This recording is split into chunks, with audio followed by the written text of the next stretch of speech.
پھر سورہ توبہ کی آیت 118 میں اللہ کا ارشاد ہوا اور ان تینوں پر بھی جن کا معاملہ ملتوی کیا گیا یہاں تک کہ جب ان پر زمین باوجود کشادہ ہونے کے تنگ ہو گئی اور ان کی جانیں بھی ان پر تنگ ہو گئیں اور انہوں نے سمجھ لیا کہ اللہ سے کوئی پناہ نہیں سو اسی کی طرف آنے کے پھر بھی اپنی رحمت سے ان پر متوجہ ہوا تاکہ وہ توبہ کریں بے شک اللہ توبہ قبول کرنے والا مہربان ہے۔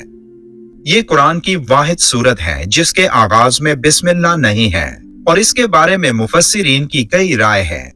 جن میں ایک یہ بھی ہے کہ حضور صلی اللہ علیہ وآلہ وسلم کی عادت مبارکہ یہ تھی کہ جب بھی کوئی آیت نازل ہوتی تو آپ صلی اللہ علیہ وآلہ وسلم صحابہ کو بلا کر اس آیت کو جس جگہ جس صورت میں لکھنا ہوتا تھا بدلا کر اس آیت کو لکھوا لیتے۔ لیکن یہ آیتیں جنہیں سورہ توبہ کے نام سے جانا جاتا ہے، ان کے متعلق حضور صلی اللہ علیہ وآلہ وسلم نے کچھ ارشاد نہیں فرمایا کہ انہیں کس صورت میں کس جگہ پر لکھنا ہے، اس لیے ایسا سمجھا جا سکتا تھا کہ یہ بھی ایک مستقل صورت ہوگی۔ تاہم سورہ انفال کی آخری اور سورہ توبہ کی ابتدائی آیات کے مضامین میں مناسبت پائی جاتی ہے۔ دونوں صورتوں میں مناسبت کی وجہ سے سورہ توبہ کو سورہ انفال کے بعد رکھا گیا۔ دوسری طرف جب ایک صورت کو دوسری صورت سے علیحدہ کرنا ہوتا تو بیچ میں بسم اللہ لکھی جاتی تھی تاکہ یہ معلوم ہو کہ دونوں صورتیں الگ الگ ہیں، لیکن سورہ توبہ کے شروع میں بسم اللہ لکھوائی نہیں گئی تاکہ پہلی والی صورت کے ساتھ اس کا تعلق ہونا سمجھ میں آئے،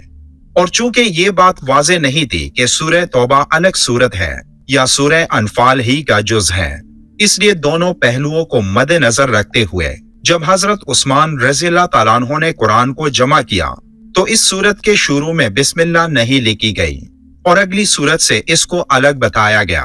تاکہ دونوں صورتوں کو ایک ہی نہ سمجھ لیا جائے۔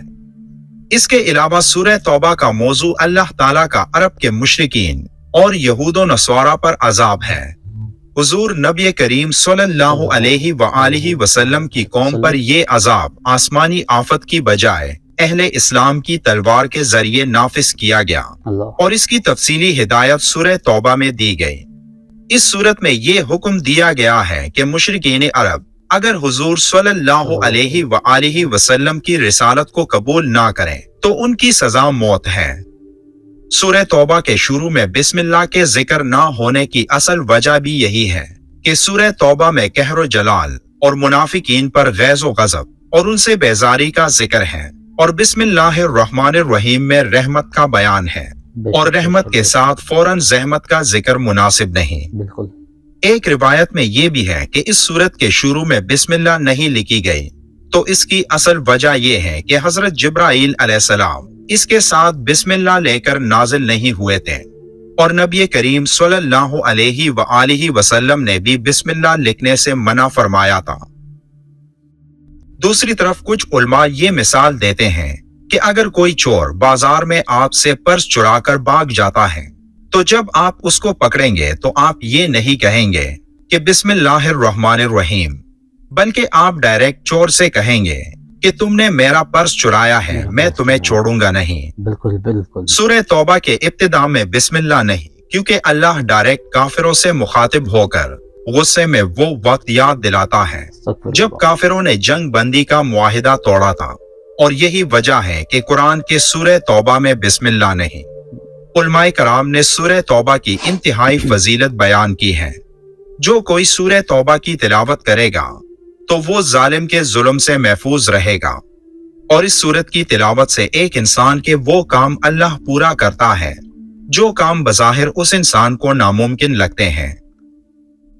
اس لیے ضروری ہے کہ قرآن کی تلاوت کو اپنے روزمرہ کا معمول بنائے اور اللہ سے اپنے گناہوں کی بخشش کی دعائیں کرتے رہیں، بے شک وہ معاف کرنے والا رحیم ذات ہے۔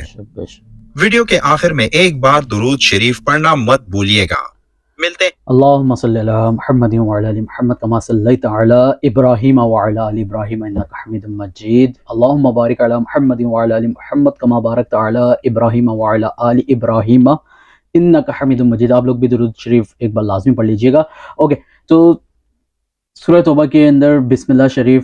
سٹارٹنگ میں بسم اللہ شریف کیوں نہیں لکھی گئی، اس کے بارے میں ہم نے آج جاننے کی کوشش کی گئی. ہوپ سو آپ لوگوں کو یہ ویڈیو اچھی لگی ہو، سمجھ میں آئی ہو، آپ کی انفارمیٹک ویڈیو ہو. اگر ویڈیو اچھی لگی ہو ویڈیو کو لازمی لائک کریے گا، ویڈیو کو اپنے فرینڈس کے اندر بھی شیئر کریے گا، تاکہ ہر کوئی، ہر شخص، ہر مومن، ہر مسلمان یہ جان سکے کہ آخر سورہ توبہ کے سٹارٹنگ میں بسم اللہ شریف کیوں نہیں لکھی گئی. جزاک اللہ، دعا میں یاد رکھیے گا. اللہ حافظ.